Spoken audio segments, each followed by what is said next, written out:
오늘 말씀의 제목을 우리 가슴을 열고 다 크게 한번 외치면 좋겠습니다. 우리 다시 희망을 노래하자. 참 좋은 말씀이면 아멘 좀 해주세요. 그래요. 너무너무 가슴이 뛰는 이야기 같아요. 우리 다시 희망을 노래하자. 제가 설교를 시작하면서 제가 참 좋아하는 작가님 한 분을 소개하겠습니다. 한국의 현대문학을 대표했습니다. 소설가이고 거장이셨습니다. 지금은 돌아가셨어요. 고 박완서라고 하는 작가님이 계십니다. 그분은 참 많은 책을 썼습니다. 그 가운데 일상의 기적이라는 책은 참 좋은 글인 것 같습니다. 여러분에게 권면합니다. 꼭 한번 힘들 때 이 책을 읽으시면 큰 감동이 되고 위로가 됩니다. 이 책의 서론 부분에 보면 이런 이야기가 있습니다. 한번 따라해 보실래요? 시작. 기적은 하늘을 날거나 바다 위를 걷는 것이 아니라 땅에서 걸어 다니는 것이다. 아멘. 그렇습니다. 많은 사람은 하늘을 날고 싶어 해요. 또 바다 위를 걸어가고 싶어요. 그게 기적이라고 생각해요. 그런데 작가님은 이렇게 말합니다. 그게 기적이 아니라 정말 우리가 땅에 걸어 다닌다는 게 이게 일상의 기적이라는 거예요. 한 며칠을 아파 보세요. 큰 수술을 받고 고생하시다가 여러분 건강하게 퇴원해 보세요. 내가 아침에 일어나서 벌떡 일어나서 걸을 수 있다는 것이 얼마나 감사한 일이고 얼마나 눈물 나도록 고마운 일인지 몰라요. 이게 뼈저리게 우리가 건강한 것이 얼마나 감사한지 뼈저리게 느낀다는 거죠. 그래서 우리는 일상에 감사하며 살아야 된다는 이야기예요. 이분이 책 가운데 아주 재미있는 이야기를 담았어요. 우리들이 입으로는 감사를 외치지만 정말 진정으로 감사를 느끼며 사는 사람이 드물다는 것입니다. 그러면서 이런 이야기 했습니다. 안구 하나를 구입하려고 하면, 이제 바꾸려고 하면 얼마에 드느냐? 눈 안구 하나에 1억이 든답니다. 그럼 두 눈이면 2억이에요. 신장, 콤팥을 바꾸려면요 3천만 원 듭니다. 그러면 심장, 이 심장을 이식하려면 5억이 든대요. 5억이. 그리고 간 이식 수술을 받는데 7천만 원. 그리고 뭐 다리, 팔, 우리가 의수와 의족을 끼워 넣으려면 참 많이 든다고 하는 거예요. 그러니까 이분이 이런 얘기했습니다. 두 눈을 뜨고 건강하게 걸어 다니는 사람은 우리 몸에 토탈 얼마의 돈을 버느냐 하면 51억을 번다는 거예요. 51억을 번대요. 그러니까 여러분 자동차에, 여러분 아무리 비싼 자동차도 51억짜리가 있을까요? 그런데 우리가 건강하게 오늘 걸어서 운전해서 이 자리에 나와 예배하고 있다면 하나님의 큰 축복을 받은 사람 뿐만 아니라 이런 얘기 했습니다. 여러분들이 갑작스러운 사고로 앰뷸런스에 실려갈 때 산소 호흡기에 산소를 공급받아야 된다면 1시간에 36만 원이 든답니다. 36만 원. 그러면 24시간 하루를 매일 공짜로 이 좋은 산소를 공짜로 여러분 공급받고 숨을 쉬고 살아가야 했다면 하루에 얼마를 버느냐? 860만 원을 번다는 거예요. 그래도 좋아하지도 않으시네. 그러니까 우리 몸은 51억짜리 몸이고 하루에 산소로 여러분 공짜로 이렇게 숨을 쉰다면 하루에 860만 원을 버는 거예요.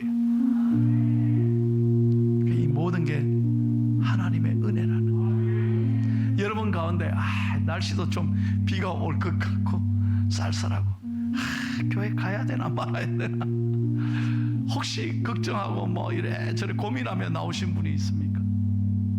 그래서 마음이 조금 불편하십니까? 아닙니다. 다시 말씀드려요. 여러분은 오늘 하나님 앞에 이렇게 두 눈을 떠서 건강하게 걸어서 운전해서 이 좋은 성전에 나와 예배 드린다면 하나님의 은혜라는 거예요. 축복받은 사람이에요. 우리 일상의 모든 삶이, 모든 게 하나님의 은혜죠. 오늘 본문 시편 71편은 작자 미상이에요. 누가 썼는지는 몰라요. 그런데 시편 전체를 읽어보면 이분은 나이가 점점 들어가면서 너무나 마음이 지쳐 있어요. 몸도 아파요. 뿐만 아니라 상황이 너무 힘들어요. 자기를 많이 괴롭히는 원수가 있다고 그래요. 힘들게 하는 사람들이 있었던 모양. 여러 가지 고통과 아픔을 겪고 있지만 그럼에도 불구하고 그는 희망으로 하나님을 찬양하고 있어요. 그래 오늘 이 시편이 우리에게 큰 은혜가 되는 거예요. 자, 여러분 14절 보십시오. 이렇게 어려운 상황이고 답답한 상황인데 오늘 시편 기자가 뭐라고 고백합니까? 여러분 14절 말씀은 꼭 외우시고 말씀을 붙잡고 나에게 주시는 말씀으로 아멘하고 일어서기를 축복합니다. 시작. 나는 항상 소망을 품고 주를 더욱 찬송하리이다. 아멘. 여러 가지 어려움이 자신을 지치게 하고 힘들게 하고 괴롭히고 답답하지만 그런데 오늘 이 사람은 담대하게 희망의 노래를 부르고 있다는 거예요. 어떻게 해서 그가 이렇게 담대하게 하나님을 찬송하고 희망을 갖고 끝까지 일어날 수 있었던가? 오늘 제가 그 이유를 여러분에게 설명하려고 그래요. 첫째는 다 같이 한번 읽겠습니다. 첫째, 시작. 어렸을 때부터 하나님을 자신의 소망으로 삼았기 때문입니다. 5절 말씀 다 같이 읽을게요. 시작. 주 여호와여, 주는 나의 소망이시요 내가 어릴 때부터 신뢰한이시라. 아멘. 그는 오직 어릴 때부터 어머니의 태에서부터 하나님을 배웠습니다. 그리고 하나님을 알았습니다. 그리고 살아오면서 오직 하나님이 나의 소망이 되는 것을 확신했다는 거예요. 여러분 욥을 생각해 보십시오. 저는 욥을 참 좋아합니다. 어렵고 힘들 때마다 저는 욥 기서를 늘 가까이 합니다. 우리가 너무나 잘 아는 얘기잖아요. 하루아침에 10자녀들을 다 잃었습니다. 한 명만 잃어도 가슴 아픈데 어떻게 10자녀들을 다 한꺼번에 하나님이 데려가 줄 수 있습니까? 뿐만 아닙니다. 가지고 있던 재산 모든 것 다 날아갔습니다. 뭐 자기가 잘못된 거 아니잖아요. 한순간에 다 잃어버렸습니다. 그리고 자신의 몸은 병이 들어서 점점 죽어가고 있습니다. 그러니 아내마저도 떠나갔습니다. 아무것도 남아있지 않습니다. 모든 것 다 잃고 몸은 병들어가고 너무나 절망적인 상황이었습니다. 만약에 우리 같으면 어떻게 하시겠습니까? 그런데 욥은 오늘 성경 욥기 1장 21절과 22절에 보면 이렇게 고백하는 거예요. 다 같이 한번 읽겠습니다. 욥의 고백입니다. 시작. 이르되 내가 못해서 알몸으로 나와 싸운 자 또한 알몸이 그리로 돌아가올지라 주신 이도 여호와시요 거두신 이도 여호와시오니 여호와 이름이 찬송을 받으실지니이다 하고 이 모든 일에 욥이 범죄하지 아니하고 하나님을 향하여 원망하지 아니하니라. 지금까지 주신 것 다 하나님이 주셨다. 그리고 모든 것 가져가셔도 그분의 것이기에 욥은 입술로 범죄하지 않았다는 거예요. 하나님을 원망하지 않았다는 거예요. 여러분 마귀는 끊임없이 우리를 무너지게 합니다. 우리를 저주합니다. 그리고 우리는 아무것도 할 수 없어 자신의 열등감에 갇혀서 우리는 세상을 불평하고 우리 부모님들 불평하고 자식들 원망하고 나를 힘들게 하는 사람을 우리가 불평하면서 우리는 점점 더 한없이 무너지는 연약한 사람들이에요. 그러니 여러분 마귀에게 속지 마세요. 마귀에게 절대 갇혀 살지 마십시오. 우리는 언제나 하나님께 소망을 품고 믿음으로 일어서시기를 축복합니다. 두 번째 다 같이 읽겠습니다. 시작. 어려울수록 주님을 더욱 찬송하며 주님만 더 높이고 송축했기 때문입니다. 여러분, 저는 정말 여러분에게 권면합니다. 우리 교회가요, 우리 성도님들이 찬송이 가득한 성도님 되기를 축복합니다. 축복합니다. 기분 좋을 때, 잘 될 때 찬송하는 것 아닙니다. 물론 그때도 해야 되죠. 그러나 진정한 찬송, 어렵고 힘들고 답답할 때 더 소리내어서 하나님을 찬송하십시오. 그러면 하나님이 여러분을 가까이 하시고 여러분의 앞길을 하나님이 열어주신다. 그래서 저는 늘 찬송했습니다. 답답하고 힘들 때마다 더 목소리 높여서 하나님을 찬양했습니다. 왜냐하면 하나님의 하나님 되심, 나의 상황과 상관없이 위대하신 하나님, 나를 지으신 하나님을, 그분을 바라보며 그분을 높이며 찬송하는 것이 진정한 찬송이라는 것. 제가요 2014년 8월 달에 포항중앙교회 부임했습니다. 근데 그 해 잊을 수 없는 장례가 있었습니다. 미국에서요. 그분이 누구냐 하면 94세로 세상을 떠나신 고 김영순 장로님이셨습니다. 그분이 누구냐 하면요, 저를 가르친 김인수 미주장신대 총장님의 아버님이었습니다. 미국에서는 마지막 장례식이에요. 그분과 가장 친했던 사람들, 친구나 가족들 중에 조사를 하는 시간이 있습니다. 그래서 돌아가시는 분에 대한 재밌는 얘기, 아름다운 추억, 참 좋은 얘기를 나누면서 그 장례에 오신 분들이 웃기도 하고 서로 위로하기도 하고 이런 시간이 있어요. 근데 고 김영순 장로님의 그 장례식에 누가 나와 조사했냐면 손녀가 나와서 할아버지에 대한 이야기를 한 거예요. 난 그걸 잊지 못하겠어요. 손녀가 많은 성도님 앞에서 뭐라고 했냐, 우리 할아버지는 참 저의 신앙의 롤 모델이었습니다. 우리 할아버지는 너무나 가난하게 살았다고 했습니다. 2살 때 아버지가 돌아가셨대. 그러니까 할아버지의 어머니는 35살 때 4남매를 과부로 키운 거예요. 남편을 잃고. 너무 가난해요. 먹을 것도 없죠. 여러분, 35살이고 홀로 되셔가지고 4남매를 기르셨다는 거예요. 그때는 너무너무 가난한 때 아니었습니까? 그 먹을 것도 없는데 새벽이 되면 늘 내 자녀를 다 깨워서 다 내 남매를 불러놓고 예배드리자고, 새벽에 예배드리자. 그래서 할아버지가 종종 이 얘기를 하셨다는 거예요. 우리 어머니는 항상 찬송을 기쁘게 불러라, 크게 불러라 그랬대요. 항상 크게 불러라, 기쁘게 불러라 그랬다는 거예요. 얼마나 힘들 때였겠어요. 얼마나 가슴 아픈 때였겠어요. 그런데도 어린 자녀들에게 항상 하나님을 기쁘게 찬송해라, 항상 최선을 다해서 하나님을 노래해라, 그렇게 했다는 거예요.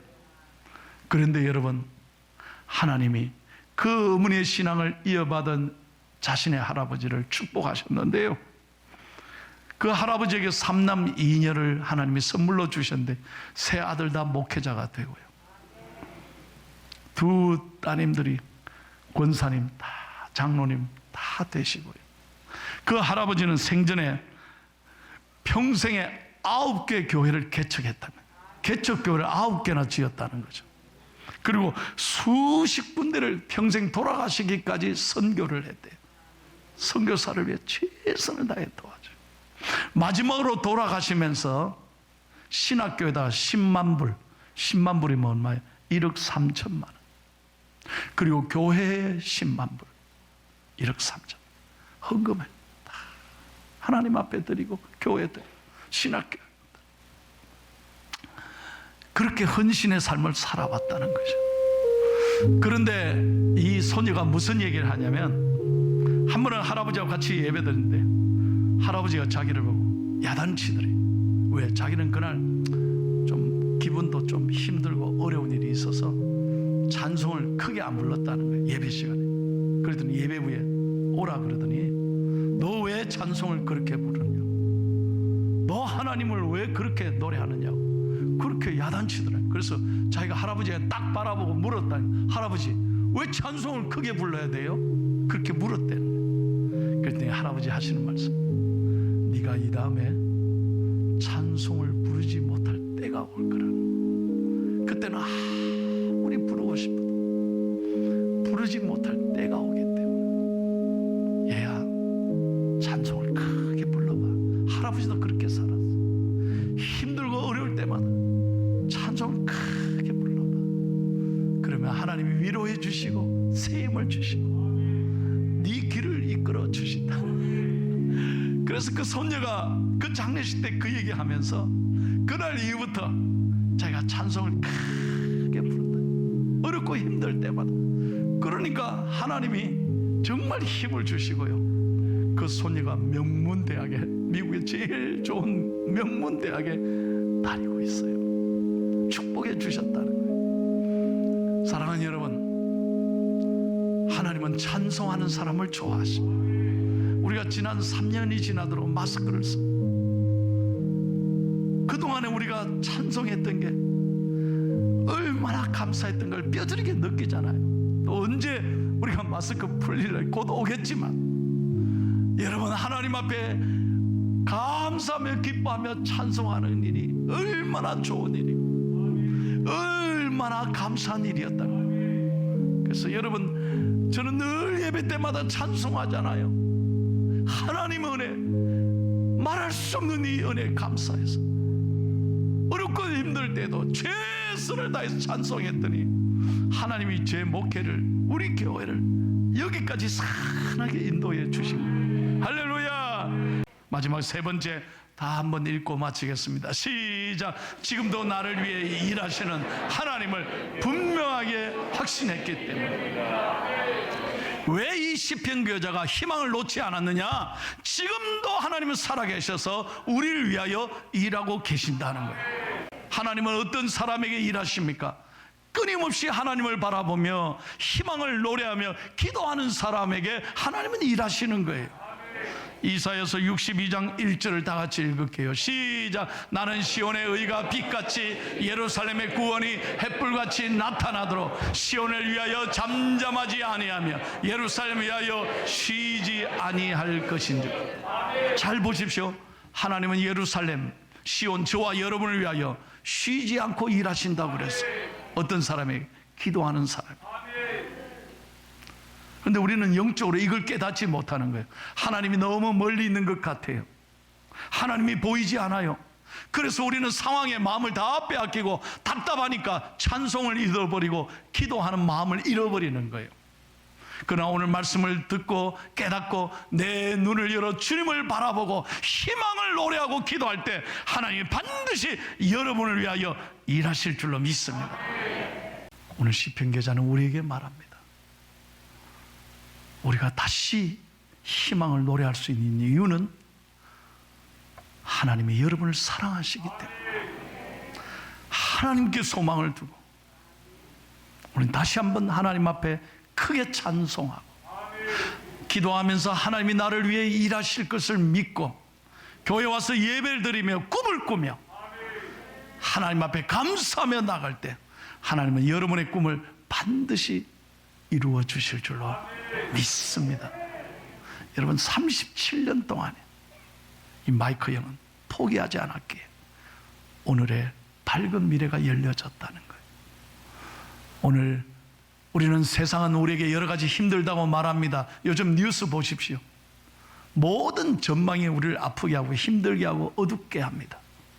그러나 우리는 듣지 못하는 걸 듣고 볼 수 없는 것을 볼 수 있는 믿음의 사람들이, 하나님의 사랑받는 사람들이, 오늘도 이 말씀을 가슴에 품고 이번 한 주간 그래 맞아 다시 희망을 노래하자, 다시 희망을 노래하자, 이 마음으로 한 주간 열심히 행복하게 최선을 다해 살아가는 좋은 성도님들 되기를 예수님의 이름으로 축원합니다.